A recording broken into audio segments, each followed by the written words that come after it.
excluding Keith and excluding Brian and all these high-level guys, play MMA, UFC matchmaker. You're going to pick one of these guys out of the local crop down there, amateur, or they can be a newly minted pro. Who are you picking, and you're putting them in the UFC cage? I won't put them in the UFC cage yet. I'm gonna go play fantasy booker. You got to put them in the UFC. Put them in. Contender series counts. You need these fights first before they go.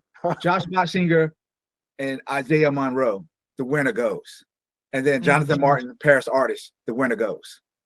You got to make those matchups local. Those matchups don't mean anything in those shows. They mean everything here. Especially Paris and Martin. They need to resolve it. Yeah, that needs to happen here first, and the winner goes. They need to. And if I can't get Motsinger and Monroe, I get Shelton Sales and Monroe. These fights make a little bit of sense. I like Sales and Monroe. That's a high level fight. For me, it's definitely Maurice Morris. I cannot help myself, but I would love to see him on the Contender Series. I think that would be funny. I think that would be a fun fight, and I think he can deliver. I think it seems like the brighter the light shine, the harder he fights. So he's definitely my number one guy, my number one pick. But my other one is not even. I guess you could say he's South Carolina, but I would say Malcolm Wellmaker.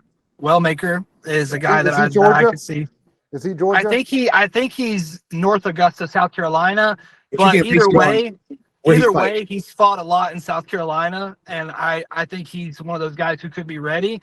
And the same goes for Quincy. Quincy Evans, would love to see him in that big show. But I absolutely agree with Seth when it comes to Paris and Martin. Those are two guys who could go tomorrow to the show and be ready. But I really, really need to see them settle it first here in the Carolinas. That show would be amazing. It would be gangbusters, especially at the Grady Cole Center. Awesome environment out there. Gentlemen, thank you very much. Coach Seth, the Mad Coach. Gilla McGrath is going to bring us back a whole batch of barbecue down in Austin, Texas. I can't wait. It's going to be the stocking stuffer. Gentlemen, I can't wait to see you in 2024. Have a great Christmas and a great New Year. Who are you training with? See you after fights. Who are you training with? Oh, I'm at 10th Planet. Yeah, ADCC's this weekend, so we're going to watch the ADCC tomorrow. I've been going to 2 classes a day at 10th Planet and then getting in a cold plunge so I don't get sore as hell. But trying to just soak up as much knowledge as I can here, man. Every time I step on the mat, there's a world champion there, either in class or teaching class. So it's a whole different type of world. I had some Egyptian barbecue last night. Probably going to have some more tonight. Or something, some sushi or something, but we're going for it. But yeah, I can't wait to see you guys at the fight, and can't wait for Fight For It. Next show on the horizon, January 29th. Yes, sir. 27th. Yes. We'll get it right eventually. We'll be there or we won't. Yeah. Thanks, All guys. right. I appreciate it. All right, Dylan. Thank you. I appreciate it. See you at the fights.